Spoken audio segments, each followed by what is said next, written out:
everybody, it's shazizz here. What you're looking at is what I believe is proof that you can get some really decent mechanical work out of static electricity using multiple different things going on here. What I got going on is I got two negative ion generators run by a 9-volt battery.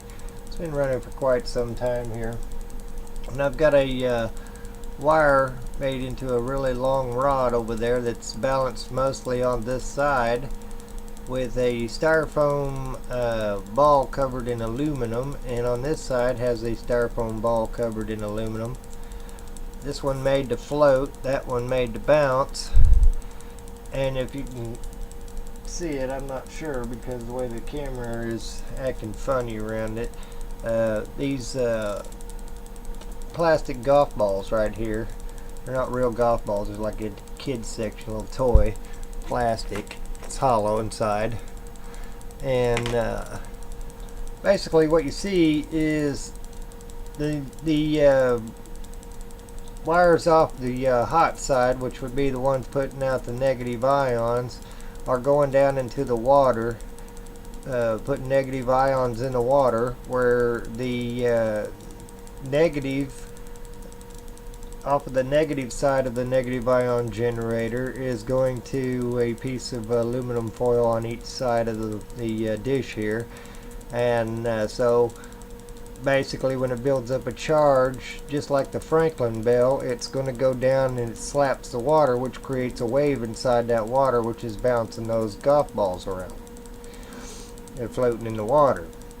And so also on the other side over there, you can see that moving around over there as it's bouncing up and down in the water, but it's also bouncing off of the other there's aluminum a styrofoam covered aluminum block up underneath there that's connected to this other ground on this side here, and so when it builds up a charge through this one here, it goes all the way through that wire and discharges on that, and which helps to pull that down.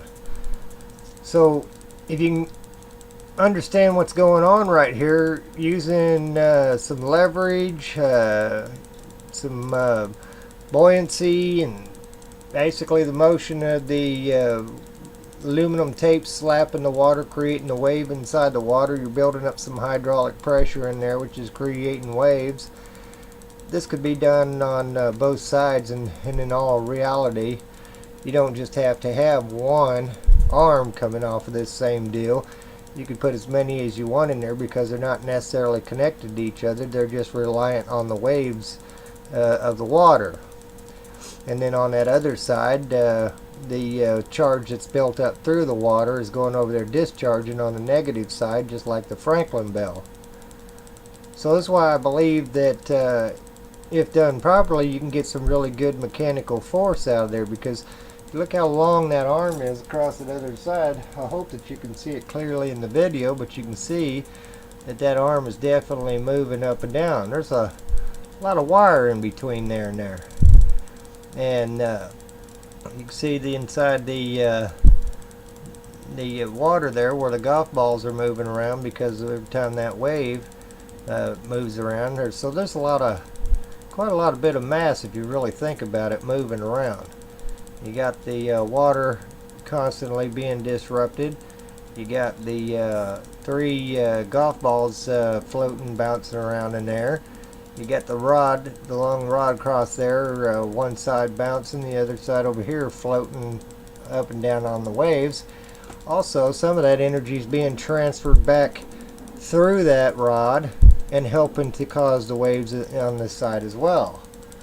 So with that said, I've seen a lot of different static motors out there. There could be some potential here if somebody wanted to take this to a little bit farther extremes and actually see how far you could actually take this. I believe with a large enough container and enough of these rods that you could produce quite a bit of things going on. If nothing else, it would be a nifty physics toy to explain to people things like, you know, leverage and buoyancy and so on and so forth. But I wanted to share this one with you. last video, Physics Toy 4, I think that was one with the Franklin bell in it.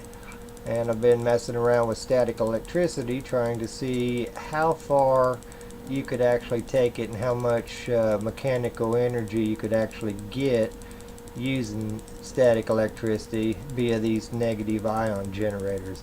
Keep in mind, both of those negative ion generators are running off of this one 9-volt battery, and it's been running for quite some time and still hasn't run down, so it's doing pretty good for what it's got to work with. These things are actually set up for, I think, anywhere from 3 to 12 volts. I think you could run them on.